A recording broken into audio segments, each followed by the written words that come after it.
Bienvenidos a Bonita Radio. Esto no es un cuento, esta es la verdad. En breves segundos la periodista Carmen Enita Acevedo estará con ustedes. Bonita Radio está disponible en Facebook, Instagram, X, Spotify, YouTube, iVoox y iTunes. Agradecemos a nuestros auspiciadores. Cooperativa Seno Gandía, solidez y futuro. Vegaco, de tu lado siempre. Nuestras transmisiones son viables también gracias al apoyo de ustedes. Pueden enviar sus donativos accediendo a bonitaradio.net. Allí podrán realizar su aportación a través de PayPal o tarjetas de crédito. También pueden acceder a ATH Móvil Negocios y realizar un donativo a Bonita Radio o a Periodismo 21. O pueden enviar un cheque o giro postal a PMB número 284, P.O. Box 194000, San Juan, Puerto Rico 00919-4000. Bonita Radio, esto no es un cuento, esta es la verdad.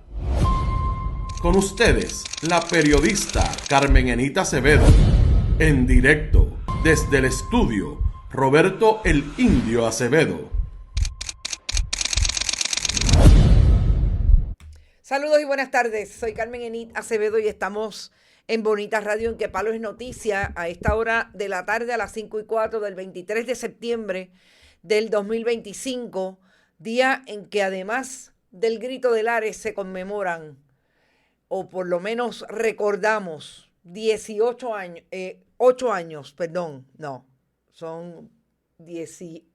años, casi, fue en el 2005, son 20 años de la muerte, del asesinato a manos de las autoridades federales de Filiberto Ojeda Ríos.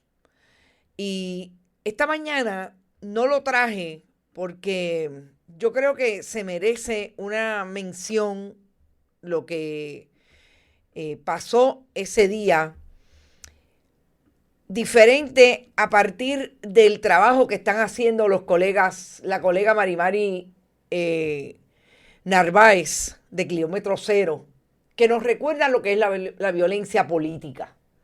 Y en estos días de tanto hablar de lo que está pasando en Estados Unidos y lo que se asemeja también a lo que pasa en Puerto Rico, con un gobierno republicano en Puerto Rico, de corte conservador y sobre todo que llama la atención por que su primer proyecto de legislación o uno de sus primeros proyectos es la limitación de derechos, entre otros el derecho a la protesta, como es la ley que pasaron, el proyecto que aprobaron en la Cámara de Representantes relacionado con la protesta y aquellas personas que intervengan en medio de una protesta con lo que ellos alegan es evitar que fluya el tráfico, etc. Yo creo que vale la pena recordar lo que pasó con Filiberto Ojeda Ríos. Y es precisamente a 20 años que podemos decir que lo que pasó aquel día fue que el negociado federal de investigaciones intentó detener a Filiberto Ojeda, que como ustedes saben estaba fugitivo desde bastante tiempo, después de burlar la seguridad de un grillete electrónico e irse al clandestinaje, después de haber tenido un procedimiento judicial en la Corte de Estados Unidos en Puerto Rico. Y ese día, a eso de las 6 de la tarde, un agente del FBI vio a Filiberto a través de una ventana. Esto fue en el sector Plan Bonito, cómo olvidarlo, de Cabo Rojo, y dispararon en una escena que yo no fui, solamente la vi por imágenes, que fue increíble aquella escena, de el nivel de disparos que hubo contra la casa, y obviamente a través de esa ventana lograron dar con Filiberto Ojeda y allí quedó muerto.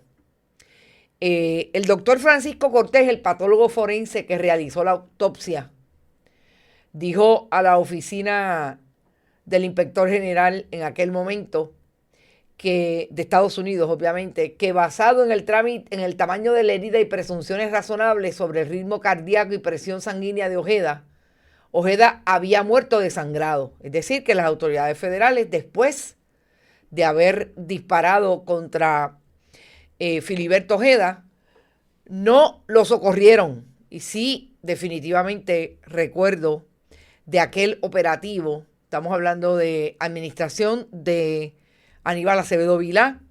Fue una intervención del FBI que no se consultó, más que consultar, el imperio nunca consulta con la colonia, tampoco le notificó al entonces gobernador y a su jefe de seguridad, el licenciado ex agente del FBI, también Pedro Toledo, que iba a realizar un operativo contra Filiberto Ojeda Ríos en su búsqueda, pero no lo buscaron, lo mataron. Me parece que el 23 de septiembre también debe, en la historia de Puerto Rico, y todo el que entienda que se respete en el orden de informar al país lo que ha pasado y lo que es la historia, debe recordar ese momento igualmente. Eso sobre el día de hoy. Los saludo y también les recuerdo, no se olviden que pueden donar a través de este chat siempre que estemos en vivo. Esta tarde vamos a hablar del tema que dejamos sin tocar esta mañana gracias a Luma, porque se fue el servicio de energía eléctrica. Pero vamos a hablar con la psicóloga Ángeles Acosta sobre el asunto del autismo. Pero antes quiero traer una información que sale pública hoy y hace un momento recibimos un comunicado breve de la oficina de la Contralora sobre lo que fue esta mañana un operativo de esa oficina con relación a investigaciones, varias investigaciones que tienen pendientes sobre el municipio de Cataño. Es importante destacar que esta es la segunda vez que los funcionarios de la oficina de la Contralora van al municipio de Cataño. El alcalde de Cataño siempre ha sido, por lo menos con los medios tradicionales, ha estado disponible en medio de estas intervenciones que han habido. Siempre llama la atención de lo religioso que él es una persona honesta, que él no tiene ninguna hacha que amolar y no tiene ningún problema. Wilma, gracias por tu aportación. Pero me llama la atención que siempre recurre a que él por la mañana se levanta y cuando desayuna con su esposa, ora, reza, en el caso de quien lo llame de esa manera, y pues él siempre está encomendado a Dios y que él es una persona honesta y él coopera con las investigaciones de la oficina del Contralor. Julio Vasallo, sabemos que llegó a ser el alcalde de Cataño después de una intervención o digamos de un protagonismo de alta corrupción en el municipio de Cataño, a partir de quien es hoy un convicto por corrupción, el exalcalde Félix Elcano Delgado. Y Julio Vasallo fue una de las personas que corrió. Ganó la primaria y después ganó para la alcaldía de Cataño. Toda la información que yo tengo de lo que es Cataño en términos del municipio es que allí todavía hay elementos de esa administración. Pero el alcalde es él. Así es que yo no creo que la Contralora esté mirando lo que hizo Félix Elcano Delgado o lo que hicieron otros.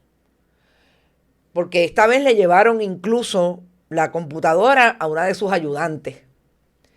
No se llevaron la computadora de él, se llevaron la computadora de una de sus ayudantes. Así es que aquí lo más importante para el alcalde es que tiene que tener mucho cuidado con estar diciendo que si es honesto, que si no es honesto, que es una persona decente. Porque, alcalde, usted sabe cuántas veces María Milagro Charbonnier dijo que ella se encomendaba a Dios y que ella era una persona honesta. Y finalmente hubo no solamente una investigación, grabaciones imputaciones que llegaron a un tribunal y está convicta y cumpliendo cárcel por corrupción. Y me parece que en momentos en que la gobernadora de Puerto Rico no parece ser muy amiga de Yasmín Valdivieso, que está en este momento incluso diciendo públicamente que le está buscando un sustituto cuando le preguntan por las intervenciones de la Contralora en términos de si PRITS debe ser eliminada y devolverse la función de los contratos de tecnología a la Oficina de Gerencia y Presupuesto. La gobernadora arremete contra la Contralora y la Contralora, tengo que decir que fue bien parca en este comunicado de prensa que les digo, acabamos de recibirlo. Actualmente nuestro personal se encuentra recopilando evidencia para completar varias investigaciones, por lo cual fue necesario incautar computadoras pertenecientes al municipio de Cataño. Ahí está. Y yo creo que es importante, yo lo dije esta mañana con relación a todo lo que no hace la legislatura de Tomás Rivera Schatz con la posibilidad de que hayan irregularidades en el manejo y adjudicación de contratos en PRITS. Es que el PNP no puede decir que lo persiguen por corrupción. Es que realmente todas las instancias en que se han demostrado públicamente que hay elementos de corrupción en el Partido Nuevo Progresista, la evidencia existe.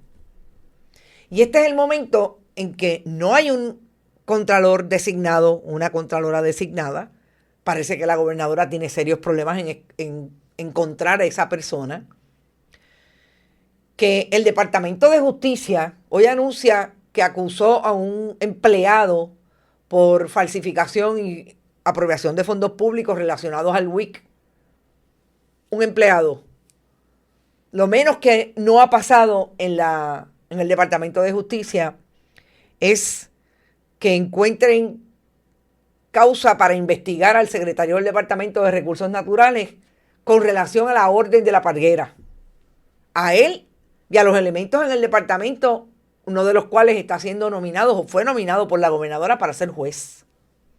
O sea, todo el aparato de ley y orden y de investigaciones de corrupción están seriamente cuestionados públicamente por las decisiones que toman.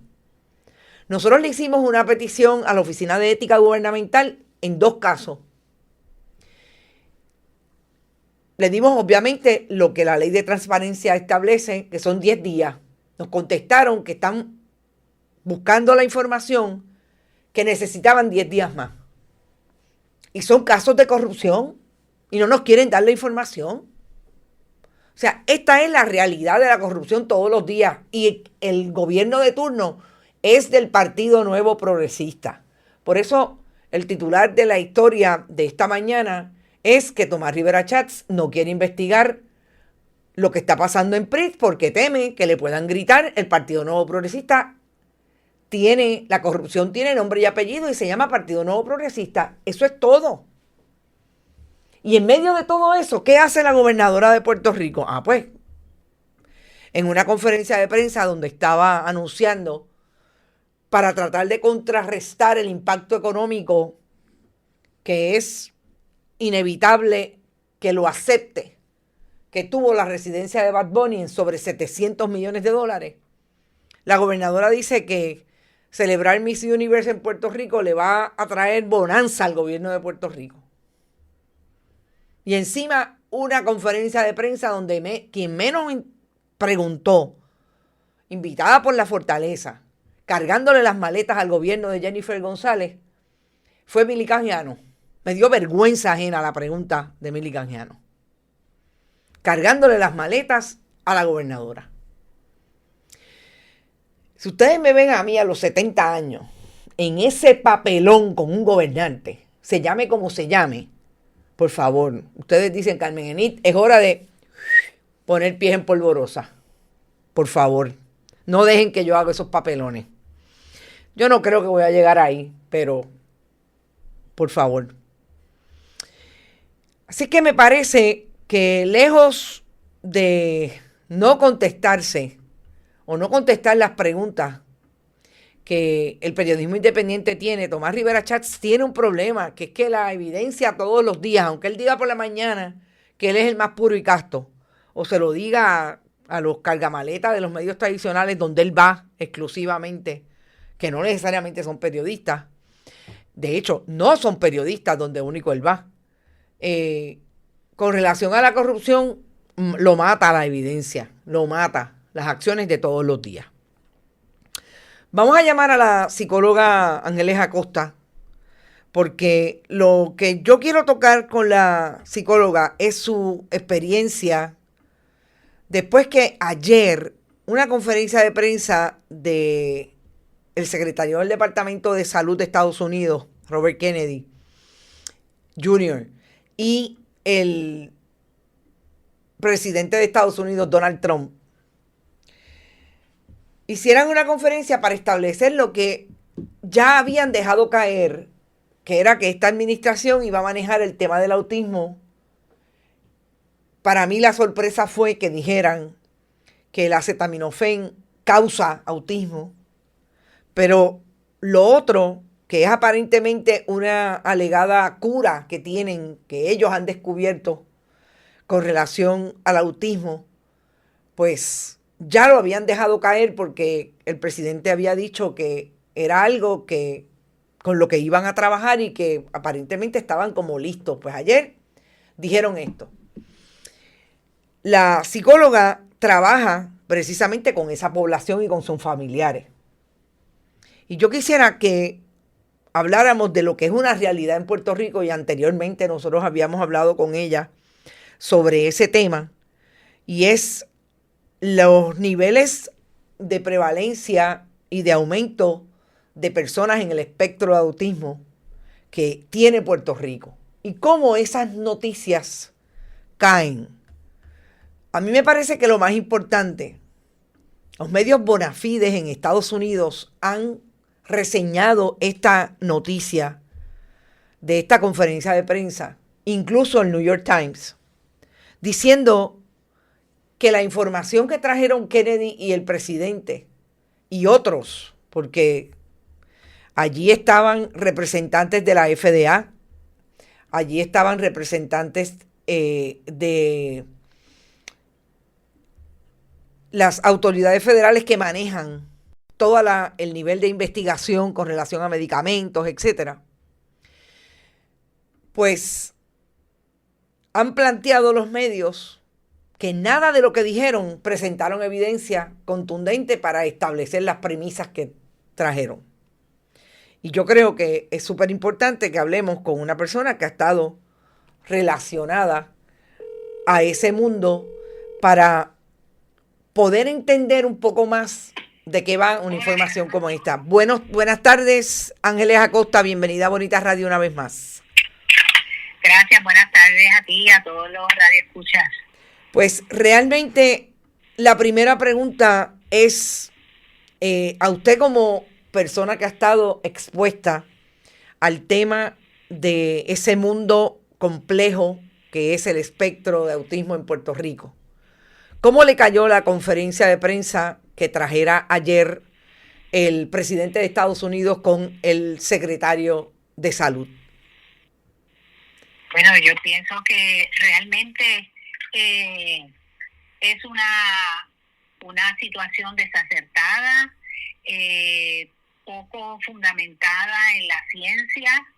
Si bien es cierto que por muchos años se sabe que hay cierta interacción entre la genética y factores ambientales, que entre ellos se encuentran también los medicamentos, ¿no? Hay medicamentos que ya están identificados que dan una probabilidad, no es que causan el autismo, ¿verdad? Así que pienso que realmente si nosotros nos ponemos a pensar en que esta administración ni siquiera lleva un año, quisiéramos saber de dónde, o sea, cuál investigación en 8, 9 meses o 10 meses que llevan en esta administración, de dónde ellos obtienen esta información para hacer una declaración tan ¿verdad? Contradictoria, podríamos llamarla, o controversial, mejor dicho. Y bueno, lo que ocurre aquí es que en muchas instancias, cuando hacemos una declaración de este tipo por un presidente de Estados Unidos, un secretario de salud, pues ustedes podrán imaginar, ¿verdad?, toda la impresión que pueden tener las familias con relación a esta información. Nosotros conocemos, los que hemos estudiado, hemos trabajado con la población por muchos años, sabemos que hay factores de riesgo, ¿verdad?, y que están identificados. ¿Cómo cuáles? Bueno, entre ellos está, por ejemplo, la condición es una condición, ¿verdad?, multifactorial, es sumamente compleja porque afecta muchas áreas del desarrollo de los niños pequeños, principalmente el área de la comunicación, el área de la conducta y el área de la interacción social, ¿verdad? Así que es una condición sumamente compleja. Y se han identificado factores de riesgo como lo son la edad de los padres, mayor, y se habla de padres añosos, que serían padres mayores de 35 años, porque pueden estar expuestos a diferentes contaminantes, sustancias teratógenas, que pueden, ¿verdad?, a sustancias, uso de alcohol, uso de drogas lícitas e ilícitas. Así que hay muchísimos factores, pero también esos factores de riesgo son para otras condiciones también de deficiencias en el desarrollo. Pero sí hay una probabilidad, por ejemplo, en los partos prematuros, ¿verdad? Hay lo que nos dice la ciencia, por ejemplo, es que entre 10 y 12% de los niños que nacen prematuros están a riesgo de tener autismo. Y nosotros, los puertorriqueños, nuestro país, en el año 2000, teníamos una tasa de partos prematuros extraordinaria. Casi podríamos decir que era el territorio de los Estados Unidos donde tenía quizás la segunda o tercera, incluyendo los estados, territorio con un alza en partos prematuros que se ha ido disminuyendo gracias a investigaciones que se han hecho y que han producido, ¿verdad?, estrategias, sobre todo en el área del Carso, lo que es el área de Arecibo. Morovis, Matillo, Camuy, que ustedes saben que por ahí había muchas empresas o industrias farmacéuticas. Así que lo que quiero traer con esto, ¿verdad?, es que por ejemplo, se ha encontrado que las madres embarazadas que viven cercanas a las autopistas, esa contaminación del aire puede provocar también, ¿verdad?, es un factor de riesgo en el caso de autismo. Hay otros factores también, como son exposición a ciertas sustancias tóxicas que se llaman teratógenos, que la peor de todas son los pesticidas. Y tenemos que pensar que en niños pequeños, ¿verdad?, porque quizás a nosotros no nos afecta tanto porque somos ya adultos, pero en niños pequeños donde el sistema nervioso central, o sea, el cerebro está en unos periodos, ¿verdad?, en desarrollo, pues está más susceptible a poder sufrir cambios, con en la forma y la manera en que se desarrolla el mismo, producto de una interacción con sustancias, ¿verdad?, que puedan ser contaminantes, como las que he mencionado hasta ahora. Y otro de los factores es tener un hermano mayor con autismo. Okay. Así que porque el autismo, ¿verdad?, es una condición principalmente genética. Así que hay familias donde hay más condiciones genéticas que en otras, ¿verdad? Eso es algo que, y esos son estudios que se han hecho muchísimo, hace más de 30, 40 años, con hermanos, familiares, gemelos idénticos, ¿verdad?, del mismo saco. Pues la probabilidad, si uno tiene autismo, la probabilidad es casi 90% que el otro lo va a tener también. A mí me llamó la atención realmente lo que categórico en el caso de la alegada cura y además la identificación de un medicamento como es el acetaminofén, pero hablando ya de marca Tylenol, con relación a lo que supuestamente causa en mujeres embarazadas. O sea, que las mujeres embarazadas deberían evitarlo. Y voy a utilizar la imagen porque tengo la imagen del presidente y la cita cuando establece que él está recomendando una persona que no tiene ninguna experiencia, pero ni profesión relacionada con la ciencia, porque posiblemente si fuera un presidente médico, pues una decía, o la gente podía decir, pero es que ser tan categórico con relación al medicamento. Yo le pregunto si usted había escuchado, dentro de toda esa experiencia que ha tenido y esos estudios a los que tiene acceso, algo relacionado con un medicamento, específicamente acetaminofén, Tylenol.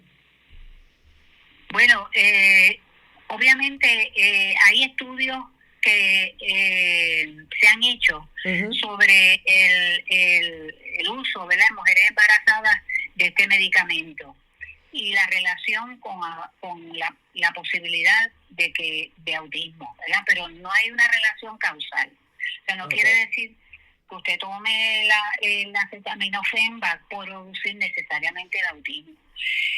Realmente, si nosotros nos vamos ¿verdad?, desde la perspectiva médica, una mamá que tiene una infección, por ejemplo, una de las posibles condiciones médicas que la medicina inmediatamente trata son las infecciones, ¿verdad?, que puedan tener las mamás y que produzcan fiebre, por ejemplo.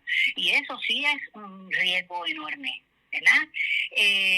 Así que ese es el medicamento que usualmente se usa cuando hay una mamá que tiene una infección y que tiene dolor, ¿verdad? Para bajar la fiebre, para manejar el dolor, pero las cantidades, o sea, las dosis que da el ginecólogo obstetra, que es el que básicamente trabaja, ¿verdad?, las mujeres embarazadas, pues va a usar una dosis que no va necesariamente a afectar a ese bebé. Así que eso es lo que ellos tienen que decir, ¿verdad? Porque lo que hay estudios que dicen que hay una posibilidad, pero hay estudios que totalmente rechazan que el acetaminofén produzca autismo. De hecho, la Organización Mundial de la Salud dice que no hay una relación entre una cosa y la otra. Y hay muchísima investigación también en esa área que descarta que haya realmente una relación causal entre una cosa y la otra. Yo personalmente creo que nosotros en Puerto Rico tenemos que mirar varias cosas, ¿verdad? Nosotros vivimos en una isla sumamente pequeña que está totalmente llena de autos, ¿verdad? Sobre todo el área metropolitana, las áreas más cercanas al área metropolitana. Ya yo había mencionado, ¿verdad?, que hay estudios que se han hecho sobre la contaminación del aire y el autismo. Ahí nosotros tenemos más de 14 superfonds en Puerto Rico. ¿Qué son superfonds? Pues son lugares de desastre ecológico, donde hay contaminación. Y una de las áreas más expuestas a la contaminación es el área, como nosotros sabemos, del sur. Del sur. Exacto.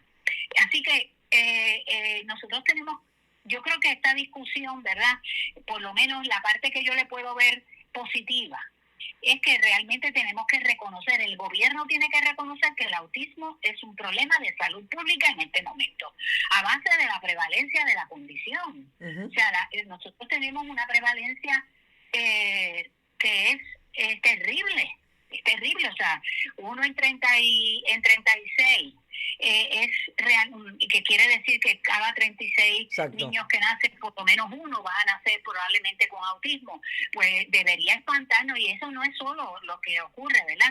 No es que solamente nazca, es el impacto que tiene en la economía familiar, en la salud mental de la familia, el impacto que tiene en el acceso de las familias a servicios basados en evidencia.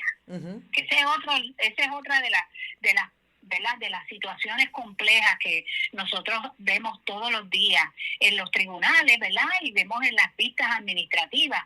Yo fui perito para muchísimos abogados en privado y para servicios legales de Puerto Rico, precisamente porque realmente había un desconocimiento de cuál podría ser los currículos, la metodología, las estrategias basadas en evidencia para trabajar con un niño con autismo. Y sí puedo señalar que todos estos factores, ¿verdad?, que he mencionado son obviamente, ¿verdad?, ponen a riesgo a un niño a tener autismo.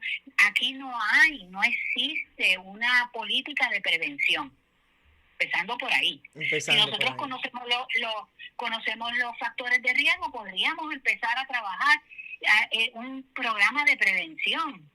Y además de eso, pues sabemos que hay una relación entre la pobreza, porque las personas más pobres viven en los lugares más contaminados. Claro. Con menos acceso a los servicios. Porque yo que he tenido oficina privada, he tenido de todo. O sea, yo he tenido gente riquísima en mi oficina, donde sus hijos han tenido todos los servicios habidos y por haber desde el primer día. Y muchos de esos niños, ¿verdad?, si no tienen otras condiciones asociadas, porque el autismo puede, ¿verdad?, se puede manifestar con otras condiciones, pues la probabilidad es mucho más, hay una probabilidad mucho más alta de que ese niño o esa niña se recupere. No que se cure, pero se recupere y pueda llevar una vida, vivir solo. Yo tenía pacientes que venían en su propio auto, que tienen su apartamento, que van a universidades a Estados Unidos, pero la inequidad, ¿verdad? Claro. Es terrible también. Le quiero hacer este comentario porque es una internauta nuestra que ha compartido con nosotros y de hecho ha hecho un comentario ahora mismo, que tiene un niño autista severo, no verbal.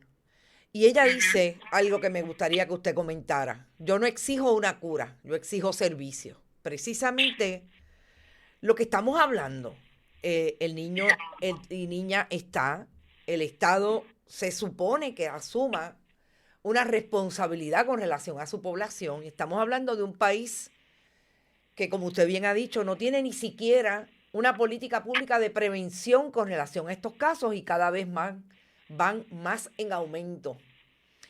Yo le pregunto, en esa experiencia que usted ha tenido, ¿hay algún gobierno que se ha hecho más disponible que otro, una legislatura más disponible que otra para atender esta situación desde el punto de vista de implementar proyectos y política pública sobre esta realidad? Bueno, en los últimos 10 o 15 años se hizo un proyecto de ley, ¿verdad?, que se supone que ese proyecto de ley reglamentara de alguna manera, por decirlo de alguna manera, la forma y la manera en que se iban a dar los servicios. Pero la realidad es la siguiente, o sea, por ejemplo, nosotros, el Departamento de Salud, ¿verdad?, en un acuerdo con el Recinto de Ciencias Médicas y la Escuela de Salud Pública, desarrolló una serie de guías para atender los aspectos de vigilancia, seguimiento, diagnóstico e intervención en autismo. Así que esas guías están allí, están basadas en evidencia, están disponibles. Pero entonces el Departamento de Educación no las usa. Wow. ¿Me entiendes? ¿Verdad? No las usa. Entonces, yo trabajé en los comités ¿verdad?, para desarrollar esas guías, que en algún momento hay que revisarlas, pero son extraordinarias. Ahí hubieron expertos de todas las áreas. Y realmente fue un trabajo extraordinario que se hizo. Pero cuando el niño sale a los 3 años del programa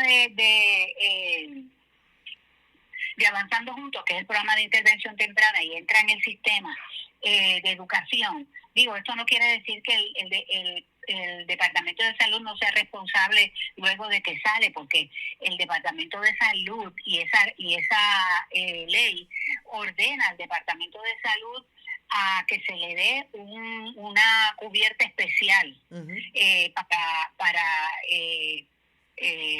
cualquier niño que haya sido diagnosticado con autismo pueda acceder, por ejemplo, a subespecialistas, como lo son los geneticistas, como son los neurólogos, como son los endocrinólogos, los gastroenterólogos, etcétera, etcétera.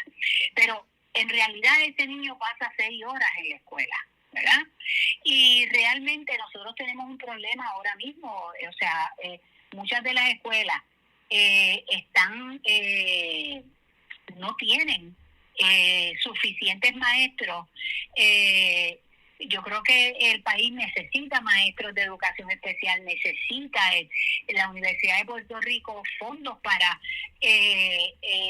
graduar más maestros, pero a la misma vez también las condiciones en las que trabajan los maestros, las condiciones, los salarios, el retiro, todo eso está unido. O sea, nosotros no podemos, muchas personas ya no quieren trabajar con el Departamento de Educación porque no se asegura que haya un retiro digno. No, en muchas instancias el maestro tiene una carga de trabajo administrativo enorme. Por otro lado, tampoco tiene lo que se conoce dentro de la literatura, dentro de la educación, lo que se conoce como una supervisión reflexiva del maestro. ¿Qué quiere decir eso? Que la persona que lo supervisa no está allí para recoger papeles, ni hacer un expediente precioso, está allí para ayudar a ese maestro en el momento en que el maestro no tiene las estrategias para resolver un problema con cualquiera de sus niños. O sea, tiene que haber, el sistema tiene que cambiar, el sistema tiene que mirarse de otra manera, porque yo he visitado cientos de escuelas, he estado en cientos de reuniones del Comité de Ubicación y Programación, y la verdad es que hay un problema de fondo, ¿verdad? Hay un problema de fondo. Yo puedo decir, Carmen Denise, que muchos de los casos que como perito se ganaron siendo yo perito fue por default. Default, porque no había manera de sostener que se le estaba ofreciendo el servicio que ese niño, ¿verdad? O esa niña necesitaba. Así que es bien complejo, ¿verdad? Entonces, toda la privatización de los servicios relacionados, que son los servicios de apoyo al maestro, están desarticulados, no hay un modelo de trabajo interdisciplinario donde todos nos comuniquemos, trabajemos con ese plan de servicio, lo miremos periódicamente. Eso se hace porque se hace porque es ley, pero no hay una integración, no hay un trabajo en equipo. ¿De cuándo estamos hablando de esa ley? O sea, bueno, el año pasado se acaba de revisar esa ley. Realmente yo no le veo que haya unos cambios extraordinarios. Pero la ley como tal, ¿verdad? La ley, la primera. Inicialmente, esa ley, sí, la primera ley debe tener como aproximadamente entre 8 y 10 años. O sea, en 8 y 10 años el Estado tiene una ley, pero no tiene servicios porque no articula a través de todas las instituciones, entre ellas Departamento de Salud y Departamento de Educación. Con el agravante de que aquí la reforma de salud, desde Pedro Rosselló, que ha tenido por lo menos 3 instancias de cambio, todas bajo administraciones del Partido Nuevo Progresista, eliminó los famosos centros de salud regionales, que era donde se le daba seguimiento a toda la población, sobre todo a los niños y a las niñas en edad temprana. O sea, estamos hablando que el sistema ha dejado perder a la gente y se crean leyes, pero realmente no hay, le pregunto, no hay una coordinación efectiva para servicios. No, bueno, exacto. O sea, yo creo que una de las de los grandes fracasos del Departamento de Educación ha sido privatizar los servicios relacionados. La ley es la 163 del año 2024. Esa es la más reciente. Esa es la más reciente. Sí, y esa es la que, pues, obviamente yo como psicóloga, por ejemplo, tengo el deber, la responsabilidad de registrar todo niño que yo evalúo y todo niño que yo doy el diagnóstico. Y entonces ese registro va al Departamento de Salud. Pero bueno, lo que más preocupa, ¿verdad?, es realmente el servicio educativo. El servicio educativo. Sí, porque, ¿verdad?, se dan muchos adiestramientos. Por ejemplo, yo puedo, en el 2022-23, yo di como a 200, probablemente 200 maestros preescolares autismo, di adiestramientos, unas certificaciones, pero realmente sobre estrategias basadas en evidencia, pero el issue aquí es que se necesita más, ellas se van con ese conocimiento, pero la práctica, o sea, se necesita, claro. Esa es mi propuesta, que en cada región del Departamento de Educación haya un proyecto piloto para que esos conocimientos que los maestros obtienen, ¿verdad?, los puedan llevar a cabo bajo la supervisión de una persona, ¿verdad?, de un supervisor, y puedan trabajar bajo la supervisión y aplicar esos conocimientos dentro del salón de clase. Hay una complejidad muy grande, ¿verdad?, en términos de la educación de una persona con autismo. Hay todo un cuerpo de investigación que nos dice cuáles son las estrategias que funcionan. Pero nunca, ha habido unos intentos, yo no voy a decir que nunca, hay unos intentos, ¿verdad? En los últimos años ha habido una contratación de especialistas, de analistas conductuales, pero que no dan abasto. No dan abasto, claro. Sobre todo, no hay más de 10 en el país. No hay más de 10 en el país. Exacto. Entonces se supone, ¿verdad?, que nosotros los psicólogos que tenemos un doctorado, que se supone que somos especialistas en conducta, nos preparemos. Yo creo que, ¿verdad?, en nuestra profesión es importante que aquella persona que trabaja con autismo no solamente diagnostique, porque como yo le digo a mis estudiantes, ¿para qué evaluamos si no es para intervenir, ¿verdad? Claro. Entonces, tenemos montones de expedientes con evaluaciones, pero no tenemos lo que es más importante, que es acompañar al maestro en el proceso, ¿verdad?, y las herramientas. Las herramientas que necesita para poder manejar el salón. Sí. Doctora, le agradezco mucho la intervención. Me parece que esto debería ser la conversación después de un día como ayer, porque si yo estoy preocupada, tengo personas cercanas, he tenido una experiencia desde bien joven con personas en el espectro, ya de adulta, con una relación bien interesante desde el punto de vista laboral. Y yo estoy preocupada, yo no me quiero imaginar los padres y madres. Así es que le agradezco mucho, y esta conversación la vamos a seguir como siempre, porque nosotros aquí estamos comprometidos con ese tema también. Muchas gracias. Gracias, Carmen, por la invitación. Y estoy disponible siempre. Perfecto, gracias. Bueno, escucharon a la doctora Acosta. Me parece que, como le dije, en lugar de estar hablando hoy de Miss Universe para tratar de decirle al país que ella también va a traer proyectos que impactan la economía, me parece que la gobernadora perdió una gran oportunidad de hablarle a las familias que en Puerto Rico, una de 36 pueden estar teniendo, esa es la prevalencia ahora mismo, una relación con una persona en el espectro. Diferentes de un lado a otro. Diferentes porque son diferentes en la manifestación de ese espectro. Así es que se imaginarán las necesidades que tienen cada uno, bien diferentes cada uno. Y yo creo que de eso es lo que se trata cuando se escoge un gobierno. Cómo ese gobierno va a ser sensible, empático con las necesidades que tiene el país. Y yo no he visto en ningún sitio Solamente he visto la preocupación de personas que desde anoche están comentando esa conferencia de prensa. Yo no he visto al Departamento de Salud, al secretario del departamento, al secretario del Departamento de Educación, a la gobernadora, al asesor o asesora en salud, que yo no sé quién es, de la Fortaleza. Nadie hablando sobre eso. ¿Será porque es el gobierno de Donald Trump y ellos son del gobierno de Donald Trump? Ahora también nos van a decir que van a seguir las instrucciones de esa conferencia de prensa. Heidi comenta, no existe protocolo para atender a esta población. Yo tuve que pagar de mi bolsillo para tratamiento dental porque necesitaba anestesia y el plan médico no quería pagar. No lo dudo, Heidi. Sabes que estoy solidaria contigo, lo hemos conversado antes.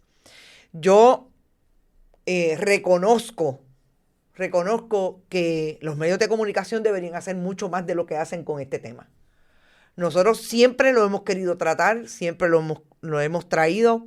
No es la primera vez que hablamos con la doctora Costa y me voy a comprometer a hacer un programa que tenga un poco más de información, sobre todo desde los estudios que han habido en Puerto Rico. Ese nivel de prevalencia antes era 1 de cada 10. Estamos hablando que antes era, entiendo que 1 de cada 60, 70. Estamos hablando de que ya está en 33, 36. O sea, realmente la prevalencia está ahí y cada vez nos conectamos con más familias que tienen esa posibilidad entre los suyos.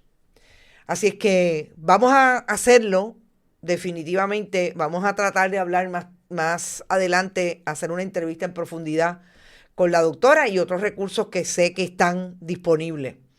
Dice Sandra, yo como psicóloga, profesora retirada de la Universidad Interamericana, entiendo las deficiencias que hay y la necesidad de maestros adiestrados.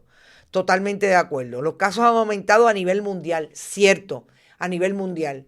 Estoy tomando a Puerto Rico porque hay algo que dijo la doctora que me parece bien importante. Nosotros somos un país más pequeño que otros. Y que la prevalencia sea a ese nivel, porque en efecto los contaminantes y todos esos factores de riesgo que pueden estar a nivel social distribuidos en nuestro país, pues los tocamos más de cerca. Así que no dudo, porque yo siempre recuerdo haber conocido un niño cuando yo era niña que estaba en el espectro. Y nunca me olvido porque fue impactante.